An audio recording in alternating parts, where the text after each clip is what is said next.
a big part of Photoshop is selecting things. Whereas in Illustrator, selecting was done with the selection tool, which we call the black arrow, or the direct selection tool, the white arrow. Things were pretty cut and dry. Not a whole lot of adventures there. But with Photoshop, it's a completely different ballgame. So there are a lot of different ways you can select things, and different ways you can save selections. And once you have those selections, the stuff that you can do is amazing. So I thought I'd take a few minutes and we'd set up something just kind of basic, and we'll work through this. What I'm going to do is I want to set this up for a letter size page. So I have some files pulled, and these are not copyrighted files. They are my own personal photographs, which we can use. So I'm going to open up something that I've got here. Let's see, on my desktop. I've got to find my folder first. Where is it? Hold on, desktop. Come on. Just put it up here. Selections, etc. So let's open up that folder. And we're going to have 3 files that we're going to be dealing with.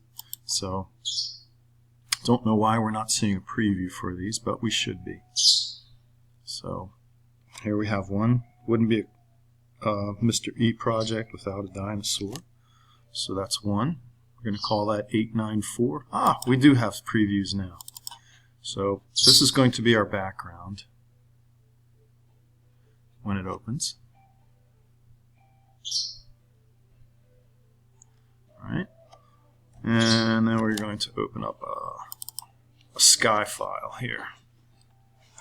There we go. So now we've got clouds, we've got a background, and I think what we're going to do is we are going to cut this dinosaur out, an ankylosaurus, and we're going to put it into our other file. So let's start with the easy part here. This is going to become our background file. Look at this gigantic file size.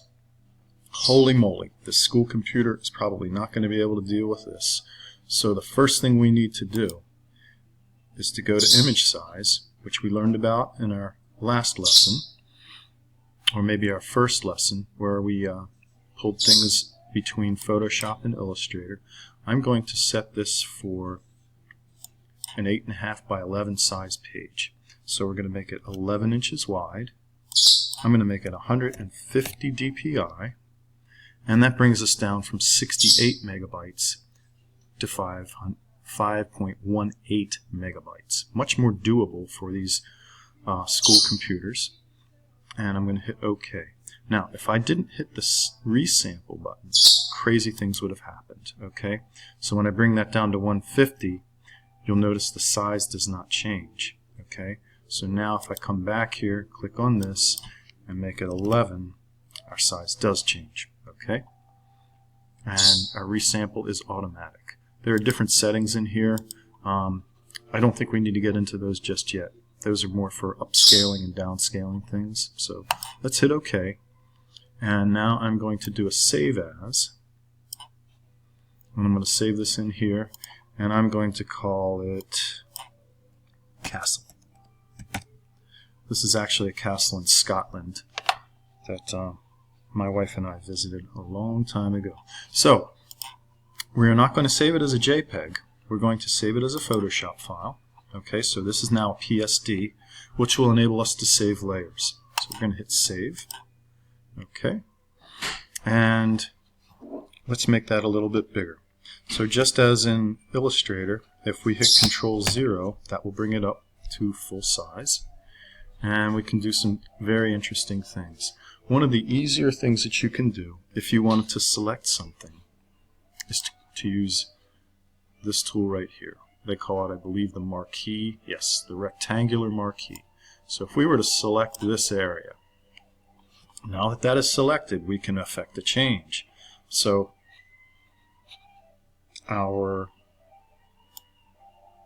there we go. We can see our full tool palette now. So we don't want to paint with black. Let's do something a little bit more interesting. So now I can come up here. Hold on, I need to resize this window so you guys can see it. It's gone out of the screen. There we go. And now maybe I can pull this down. There we go. So now I'm going to come up here under Edit, and I'm going to say Fill. And Content Aware. Let's see what happens. We get the spinning wheel, and I'm not sure exactly what happened there. Why don't we try that again? We are just going to hit Control Enter with that tool, not doing it. Alright, let's try another tool. This is starting to get embarrassing. We can go in with the Paint Bucket tool, which I believe is under here, and click in there. So we have this area selected, and we have all kinds of things going on up here. We have tolerance, anti-aliasing, contiguous, all layers. All of these things will mean something to you at some point. But right now, foreground is our foreground color. The white will be our background color. So I don't think we necessarily need that, so I'm going to hit undo. All right.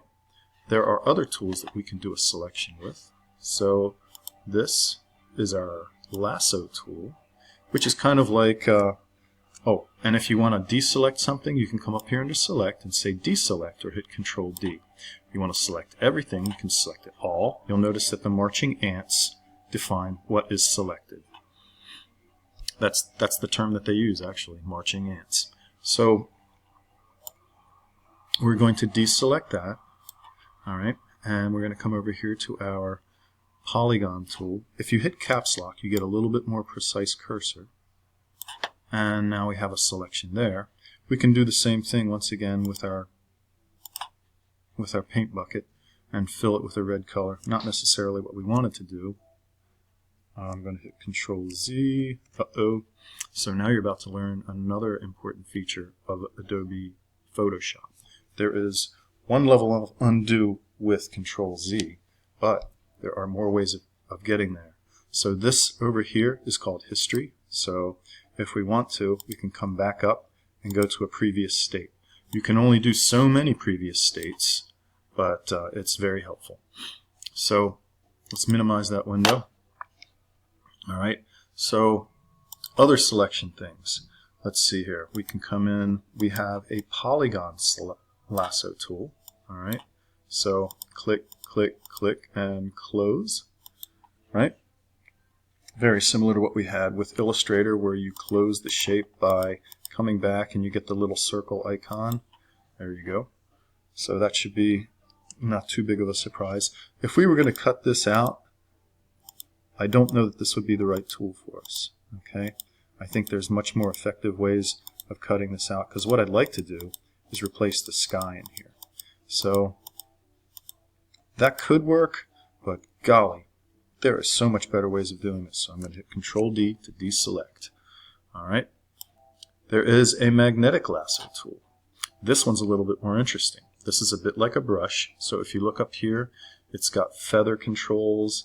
This is going to make it a new selection. We can add to the selection. We can subtract from the selection, or we can intersect with the selection. All these things are really going to help us.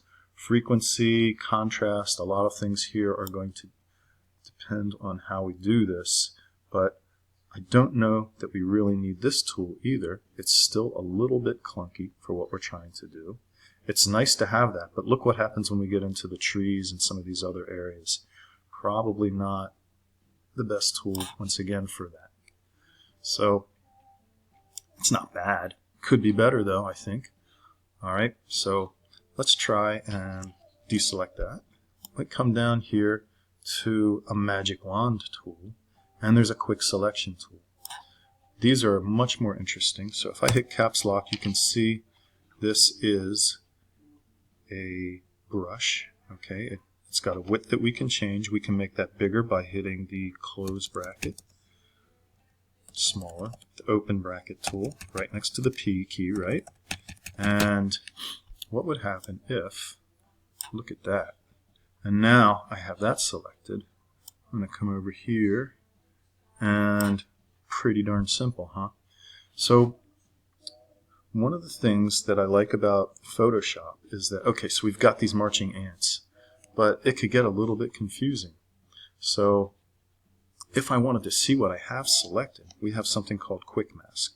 We can get that by hitting the Q key. And this is showing us basically where we were, all right, what we have not selected. So it is protecting something. If I hit Q key again, then it will show me other things. So I need to access some other stuff that's down below this menu. I'm going to have to move the whole program, and here we go. Down here at the very bottom of our toolbar, this is where we can get into select and non-select. I like to use the quick mask to show me what is selected.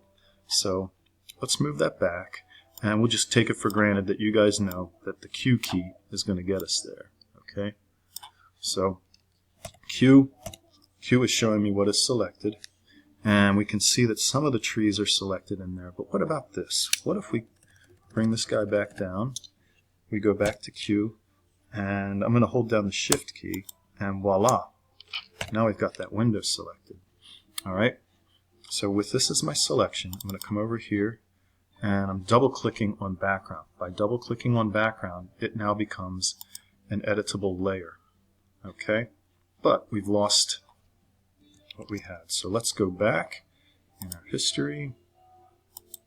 We have our quick selection, and what I'm going to do is I am going to create a mask, but it's not going to let me create a mask because this is in background mode. So how would I save a selection? It's not letting me do what I want. We can come up here under select and say save selection. Okay, so let's say save, and now I'm going to save this file, and we're going to post this up to a YouTube video, and we'll come back in a minute. Okay?